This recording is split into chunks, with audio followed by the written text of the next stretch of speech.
Hi, everybody. Welcome to our Surrey Schools mental health broadcast. This is our episode 20. So I think, we've done 20 episodes now in the last few years. It's probably been more, but we're going to call this episode 20.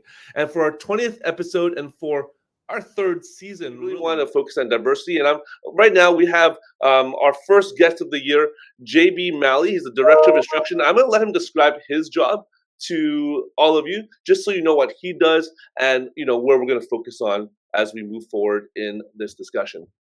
Awesome. Thanks, Daniel. Thanks for having me here. I really appreciate the invitation. So my name is JB Mahli. My full name is Jagbir. I've gone by JB for my whole life. And I'm currently in the role as Director of Instruction for the Racial Equity Department here with Surrey Schools. And really, the name is Racial Equity, but also is helping to support equity across all intersectionalities.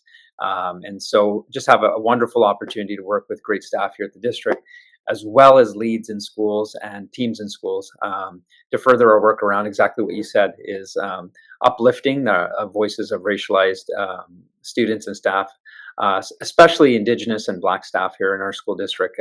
We know that the number of Indigenous students and staff and also Black staff is an area where there are not high levels of population numbers in schools. So I have the opportunity to work alongside many Indigenous staff and students, and so excited to do that work in this role. Well, and the thing is, this year we really want to focus on stories. I think when we tell people's mental health stories, and I don't think I even introduced myself, and Jeff, you can leave this part in, but I don't think I even introduced myself. Daniel Toe, I'm a district principal here, working alongside people like JB, and our editor. I want to talk about our editor, Jeff Randhawa. He's going to be editing this video. Again, Jeff, you can edit this part out if you want, but you don't have to. And he's going to do a great job with this. And so as we talk about mental health and diversity, I really want to focus on stories, because I think when we look at fellow staff in the district, as well as students and families who will be watching this video, they can really learn from our stories. So not only do I want to focus on just the notion of diversity and mental health, but also, JB, on your story. I think like me, you are the son of an immigrant family who came over in probably the 70s or 80s, or maybe yours even before that. And you were born into an immigrant family, but also having to navigate being a Canadian student as well, and a person born in Canada, but having that cultural background as well. So I'm just going to let you tell your story, and then we can go from there. Yeah, I appreciate it. Yeah, no, I'm first generation Canadian, and I have three sisters as well, and so I'm the second in that line. And both my parents were born in India and immigrated here in the late 60s, early 70s. Actually, were married here in Canada, and wow. then New West was their first home, but quickly moved once they were married here to Surrey. So I was born here at Surrey Memorial Hospital, not too far away, and my elementary school was Oldale Road Elementary. So I've been in Surrey Schools for a very, very long time.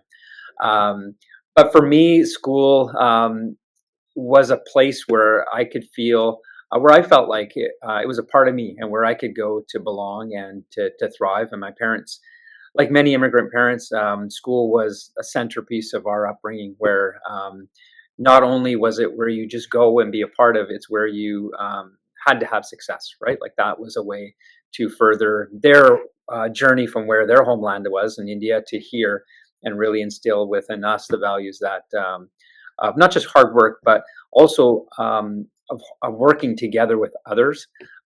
Anybody that you see, that you're working with them to be a good person, but also to learn, right, and have fun while you're learning. And so for me, I loved school. It was a place where I would go to. I was surrounded by different people from different ethnicities, backgrounds, but I never really knew that as a young person. Just coming to school, I was just amongst a group of individuals, and it wasn't until like you start to hear words, right, that you're not really sure. Or for me, it was not until probably grade 4 or 5 where I started to feel like what bullying and racism was. Words being said to me that I really didn't understand. I didn't know what they meant. And so that part of racism, I think, is a common thread for many of our young people even today, is sometimes being racialized. You're exposed to language that you don't really understand, and you don't know what to do with it. And so I think as you start to realize that these words are meant to be hurtful, they do impact you. And for me, a lot of racial slurs, even physical type of violence, was something that was part of my upbringing that I experienced.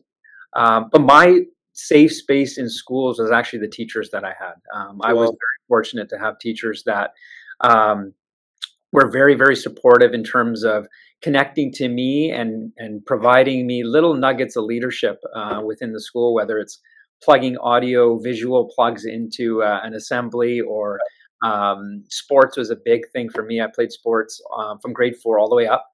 I mm, remember in grade 5, I think volleyball started at grade 6, but then my teacher kind of got me into the volleyball team a little bit early. And I think those types of kind of supports really helped around that mental wellness, and feeling like I belonged into a school, even though there's tough times that you go through. As being another, Old Yale was, there's other South Asian students within in that school community, Punjabi kids that I felt kind of looked like me, same color of yeah. skin like me. Um, but predominantly more of my friends in the school were Caucasian. Okay, interesting. So it's Why why interesting. why was that? Like, just because of the way you grew up, or did your parents direct you to, "Hey, make friends with everybody"? Like, for myself, my mom actually, my Chinese is horrible. I'm not sure how your Punjabi is, but my Chinese is horrible because I learned English first because my parents were so afraid of me not being able to acclimatize, right? Yeah. And I think I might have lost a bit of culture because I like. Is there a reason why especially in Surrey, Yep. there's a larger Indo-Canadian population here, and so it could have been easy to make friends either way, right?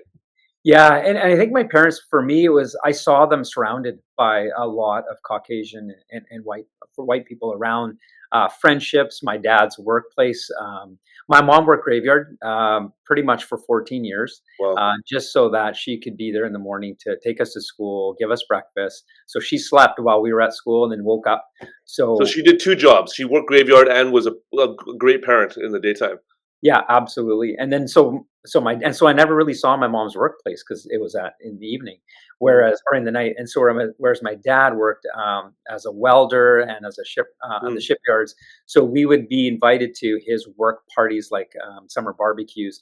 And so the people that he worked with, none of them were South Asian, right? And so well, mostly actually were, funny enough, were Italians. And okay.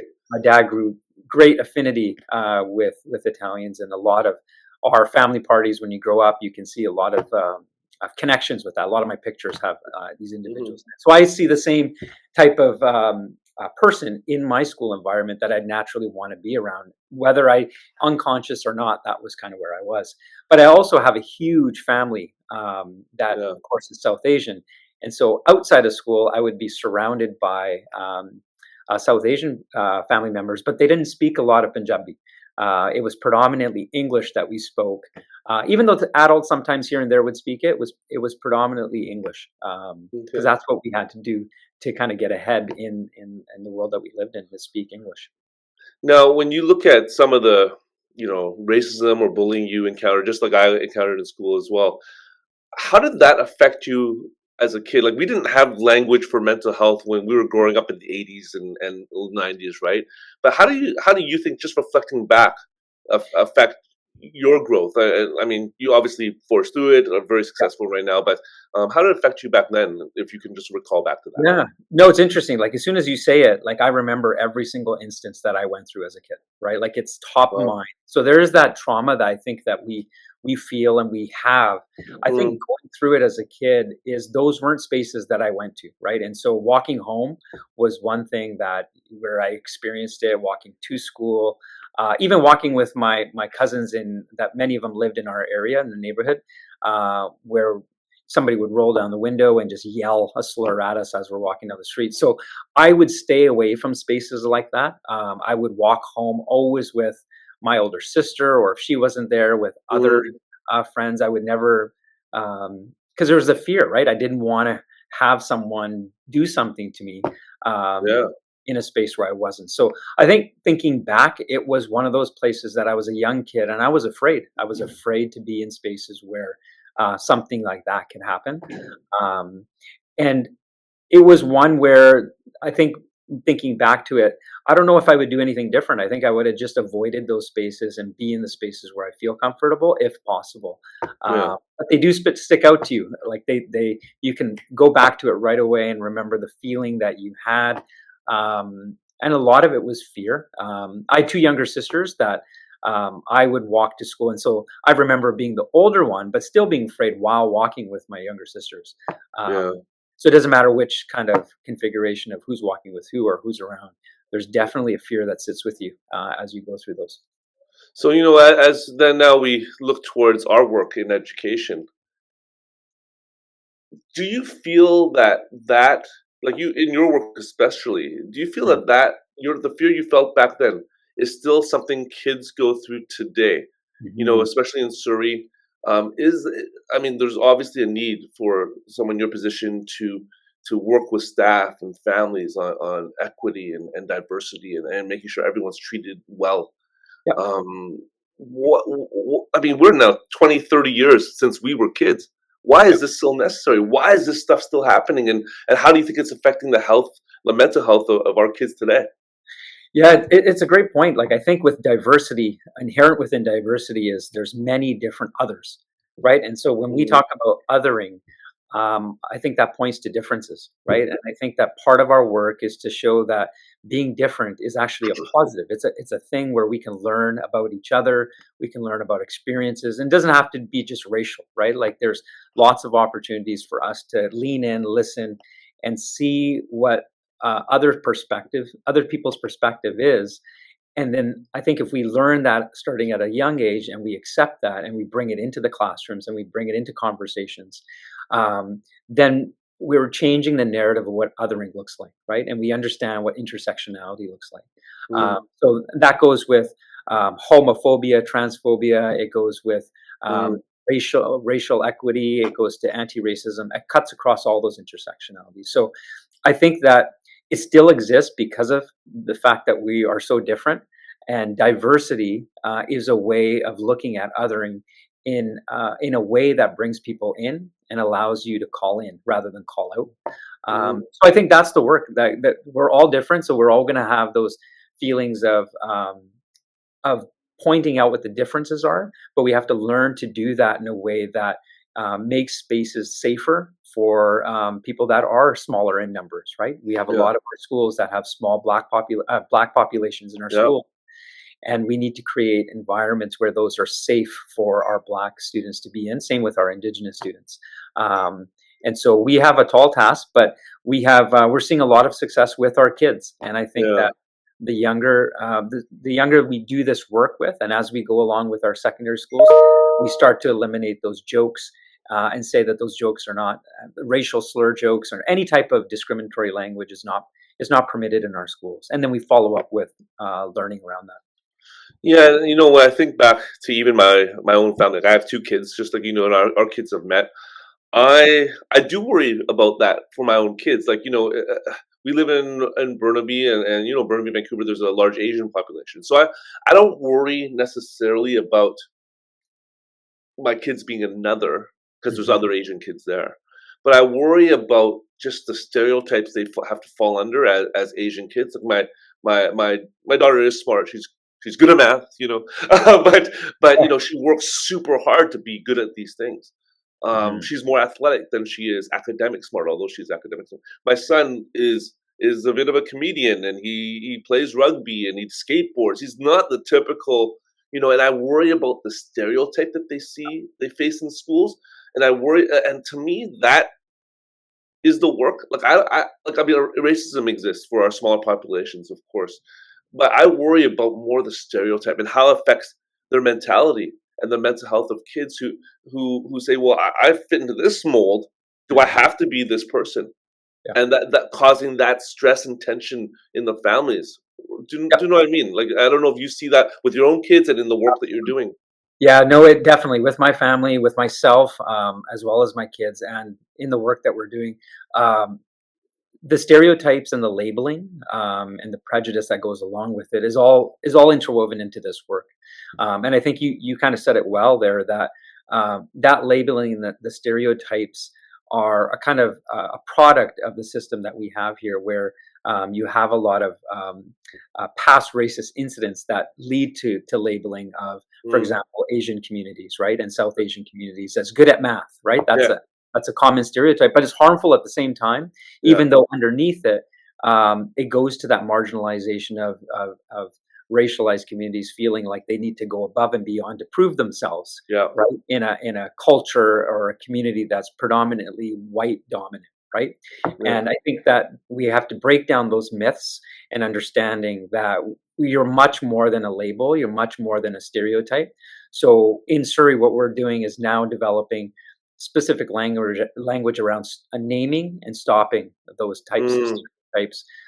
What does it mean to have inappropriate language that can lead to stereotypes like that? And how do we mm, provide inclusive spaces where students can actually work together in clubs or various forums to talk about their strengths and differences, but then do it in a sense of belonging, right? And I think yeah. that is the tall task of, especially my community, being South Asian. There's a lot of stereotypes, but there's a lot of lateral racism as well, right? And I think that we have to Okay. What guard. what do you mean by what do you mean lateral racism? I've not actually heard that term Yeah. described that way before. So lateral racism, I think, is something that you can look at. Perhaps one example is as you have multiple generations of youth that are second, third generation Asian here, might see differences again between first generation or immigrants that come from India, just like my parents came through, as not quite being the same or stereotypical in certain Right. ways. And so that is a form of discrimination that might occur within a community, right? And I think Mm, that what we have to do is again go to those go back to the place where we're talking about our differences in a strength-based way, and understanding that these do, when we talk about stereotypes, assumptions in that way, they have profound impact on a person's mental health, wellness. mm, We have a lot of immigrants here, newcomers to Canada, that may, it's not cheap to live in the Lower Mainland, right? That no. might be living in with roommates in different ways, where might not be the norm in many racialized communities, and so that can lead to assumptions and labeling and different types Mhm. of language against people. So all these things compounded definitely have an effect on individuals' mental health and well-being in schools and in society. Okay, well, yeah, man, 20 minutes does fly by fast, and I really wanna, if we can, end our conversation Yep. with teachers and support staff and educators and families. First, how do we help teachers and support staff promote the notion of diversity and equity? Because I think that, when students are faced, just like you had your teachers, I had mine. When students are faced with stress and when students are faced with, situations where they might feel bullied or underappreciated at the very least, many times they go to their teachers who see them almost all the same, and we have great teachers in Surrey. What is some advice you can give to teachers and educators on how to support students in this area? It's advice that I receive from elders in my community, and Yeah. it's about slowing down, right? It's Mhm. about slowing down and listening to every single voice that is connected to you. And in our district, we talk a lot about getting to know our learners, and I Yeah. think teachers, our youth care workers, IESWs that are in schools every day, our principals, vice principals, have an opportunity to really slow down and connect with each student that they're in front of, and get to know their story, get to know their family stories, get to know the similarities and differences that exist with them. And we have so many opportunities in a school year to do that around festivals, cultural events, but Yeah. also in our curriculum. So when we slow down and do that, then we need to reach out to family and caregivers to bring them into those conversations about what are the strengths, what are the areas that we want to improve in. And I think within that, we start to attend to the mental health and wellness. There's nothing better than a teacher, for me growing up, nothing better than a teacher taking the time to sit with me, to get to know me, Mm. knowing the Yeah. things I love to do, love to eat, the movies I want to see, maybe some things I did on the weekend, or some challenges that I had. I think the Yeah. power of a teacher, there's nothing like it No. in society, and I think that we need to slow down, and that's often hard because there's so much going on. So I Yeah. think that's the big challenge: is how do we put the noise of the whole world down a little bit and just tap into those moments where we can actually sit with children from any age, from the little ones that are in childcare to kindergarten, all the way up to our senior students. How do we slow it down and get to know them? Well, I love what we do here in Surrey. I think I stopped you in the hallway of our building saying, "Hey, we're celebrating all holidays, right?" And you're like, "Yeah, for sure." I think I was partially joking, but I love it that we celebrate Vaisakhi here, Christmas, Hanukkah. I'm missing a whole bunch of Chinese New Year, Korean New Year, like even the different Asian New Years. We have a bit of a focus on in all of our schools and in your newsletters and the tweets you folks send out. I love that, right? Because it just shows how much we appreciate um, all of our cultures, Indigenous cultures, Indo-Canadian cultures. Everybody who's part of the Surrey School District feels appreciated. Doesn't matter what faith you practice or what ethnicity you are. So I love that. It's so. I think that's so key. Like, have you? I think you've purposely gone in that direction, right? Yes. Yeah, absolutely. And I think part of it is our curriculum. We have a core a competency-based curriculum where to fight anti-racism, to Yeah. combat racism, what we need to do is get to understand differences in others, right? And we have that opportunity when we get to know the personal social identity, right? We Yeah. many of our classrooms from the beginning of the year unpack what identity looks like, what does Mm, family look like. So love it's it. a direct tie-in. And so the more we get to know each other and celebrate who we are, that is the foundation of public education here in Canada, right? And that seeks to call in everyone. Now the harder question, and maybe Hmm. it's harder because we are in BIPOC families as well. But what advice can you give to families? Because I think that a lot of the times families forget that there's support out there, but Hmm. also like like as a parent, I try so hard not to bring the sort of stereotypical, Asian family. My kid must be a doctor, dentist, or lawyer, or some sort of accountant, right? Like I try really hard Absolutely. to not push my kids to get doctorates, things like that, right? Like I want, and my parents were both social workers, so they both pushed hard not to be that, but that still is in there, and I think because Surrey is such a cultural, like a vastly cultural place, but we have a lot of Asians here. We have a lot of Mhm. Indo-Canadian families here. So speaking more to that group, but to all the groups, like how do we keep families from, I don't know, over stressing out their kids or being more open to other avenues of diversity and not locking kids into a specific route. Does that make sense? Am I asking Absolutely in the makes way that sense. makes sense to you? Yeah, I think that the biggest challenge, I guess, for families is just like teachers, like I just mentioned, is we are so busy in our day to day work, right? What we often do is try to fill our children's uh, day from the moment that they wake up to the moment that they go to sleep, full of different things and activities, because we feel like by doing so will help them push them in a direction to be successful. So our definition of success is linked to our upbringing and what we feel is Mm, projected into the future, right? I have that challenge as well with my two. And I think what we have to keep going to is that ultimately what we want through that is our children to feel like a place in this world where they can be yeah, successful, where they feel good about themselves. They're happy. That happiness kind yeah, of thing. So I think what we need to do is just kind of go back a little bit and slow down and really spend time to understand who they are and what strengths do they bring every single day to not just school but to the conversations that we have with them at home, when yeah, we're in the car. How do we disconnect from the noise of social media and the obstacle, or sorry, the interruptions that are there, um, and just distractions that are there, and really bring it back to kind of that community, right? And I think you as well, like for me, we have our sense of community that's so strong, whether that's church based or whether that's sports, yeah, whatever it may look like. We have to start thinking about how do we bring it back to community? How do we do what we want to do for our community? And then that really makes it kind of intersectional as well, right? What does it look like to bring others and see others? yeah. And I often say in presentations that I use my mom and my mother-in-law as an example, right? And I often say when I look at both of them, um, like one versus the other, one has a very kind of multi-ethnic community surrounding Mhm, herself, whereas one doesn't. One is yeah, very kind of surrounded by people that look the same. And so the yeah. challenge for us as adults as well is how do we broaden that Mhm. that group where we can get different perspectives. So when we Yeah. do that, then we're role modeling for our children, right? And we're role Yeah. modeling about what that looks like, and we're setting the stage for that. So the challenges will always be there. I think we're always trying to, for my kids, I'm trying to get them to learn more and more Punjabi. It's a Yeah. challenge.